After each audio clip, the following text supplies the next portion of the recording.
Թոփ 10 նյութերի ամփոփումը Եվրամեդիա 24-ի եթերում։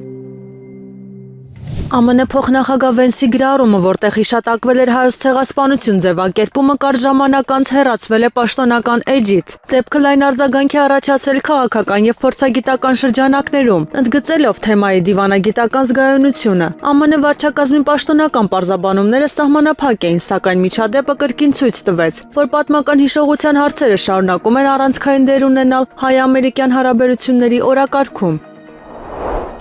Ռուսաստանի շահերին վնասելը մեր օրակարգում չի եղել եւ չի լինելու։ Որևէ մեկը չի կարող Հայաստանին ներքաշել Ռուսաստանի դեմ գործողությունների տրամաբանության մեջ, հայտարարել է վարչապետ Նիկոլ Փաշինյանը։ Նրա խոսքով Հայաստանը չի գործելու Ռուսաստանի դեմ, սակայն մշտապես առաջնորդվելու է բացառապես սեփական պետական շահերով։ Վերջինս նշել է, որ ունի ուղիղ եւ աշխատանքային հարաբերություններ Վլադիմիր Պուտինի եւ Միխայիլ Միշուստինի հետ։ Վարչապետը նաեւ ընդգծել է, որ հայ-ռուսական օրակարգում առանցքային են 5 սկզբունքներ՝ տարածքային ամբողջականություն, ինքնիշխանություն, իրավազորություն, փոխադարձություն եւ սահմանների անքակտելիություն։ Վարչապետ Նիկոլ Փաշինյանը հայտարարել է, որ ԱՄՆ փոխնախագահ Վենսի հետ հանդիպման ընթացքում քննարկվել է Բաքվում անազատության մեջ գտնվող հայերի հարցը։ Փաշինյանը նշել է, որ չի կարող մանրամասներ հայտնել, սակայն հաստատել է. հարցը եղել է օրակարգում եւ քննարկվել է։ Նրա խոսքով գրեթե չկա որևէ բանակցություն, ուղիղ կամ անուղղակի ձևաչափով, որի ընթացքում հայկական կողմը չբարձրացնի անազատության մեջ գտնվող հայրենակիցների հարցը։ ԱՄՆ փոխնախագահ Ջեյ Դի Վենսի աշխատակազմը մեկնաբանել է հայոց ցեղասպանության հուշահամալիրի այցելության վերաբերյալ գրառման ջնջումը։ Աշխատակազմից հայտնել են, որ գրառումը սխալմամբ է հրապարակվել այն աշխատակիցների կողմից, որոնք չեն գտնվել փոխնախագահի գլխավորած պատվիրակության կազմում։ Վենսի խոսնակը նշել է, որ տվյալ օգտահաշիվը հիմնականում վարում են աշխատակիցներ, որոնք հրապարակում են փոխնախագահի լուսանկարներն ու տեսանյութերը։ Նրա խոսքով փոխնախագահի պաշտոնական դիրքորոշմանը կարելի է ծանոթանալ օդանավի մոտ նրա հայտարարությունից։ Ֆրանսիայի Թուլուզ քաղաքում անհայտ անձինք պղծել են հայոց ցեղասպանության զոհերի հիշատակին նվիրված խաչքար հուշարձանը։ Վերջիններս վնասել են երկալեզու հայերեն եւ ֆրանսերեն արձանագրությունները, առաջացնելով հայ համայնքի եւ տեղական շրջանակների կտրուկ արձագանքը։ Թուլուզի քաղաքապետ Ժան-Լուկ Մուդենքը արարքը որակել է որպես անընդունելի հարձակում հիշողության դեմ եւ հայտարարել, որ պատասխանատուները պետք է բացահայտվեն եւ պատժվեն օրենքի ամբողջ խստությամբ։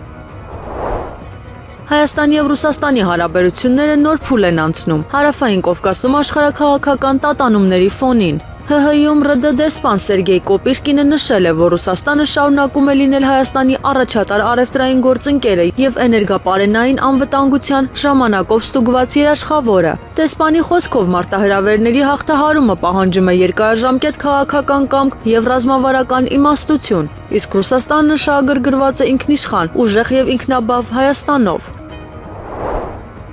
Վարչապետ Նիկոլ Փաշինյանը հայտարարել է, որ ԱՄՆ-ն Հայաստանի Հանրապետությունում իրականացնում է ներդրումային ծրագիր, որն ընդգրկում է առնվազն 99 տարի, ինչը երաշխավորում է երկրի անհատական անկախությունը եւ խաղաղ գոյությունը։ Նա ընդգծել է, որ ցանկացած ներդրող ներառյալ TRIP ծրագրում ուզում է ապահովություն ներդրված գումարները հետ ստանալու եւ շահույթ շահելու համար։ Փաշինյանի խոսքով այս ծրագիրը ցույց է տալիս, որ աշխարհի թիվ 1 գերտերությունը պարտավորվում է ապահովել հավասարակշռված ներդրումային միջավայր եւ Հայաստանի երկարաժամկետ ինքնիշխանությունը։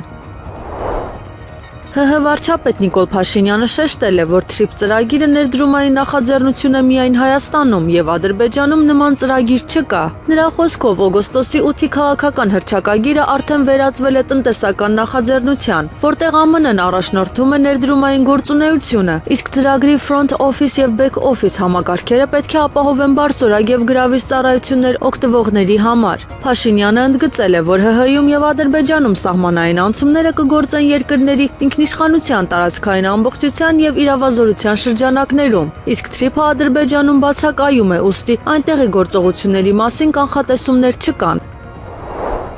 Բաքվում շարունակվել է Ռուբեն Վարդանյանի գործով շինծու դատավարությունը։ Ադրբեջանական ապագործակալության հաղորդմամբ Արցախի նախկին պետնախարարը հանդես է եկել եզրափակիչ խոսքով։ Մամուլի տեղեկություններով Վարդանյանը նշել է, որ բանտարկության ընթացքում ծանոթացել է բանաստեղծներ Ֆիզուլիի եւ Ջավիդի հետ։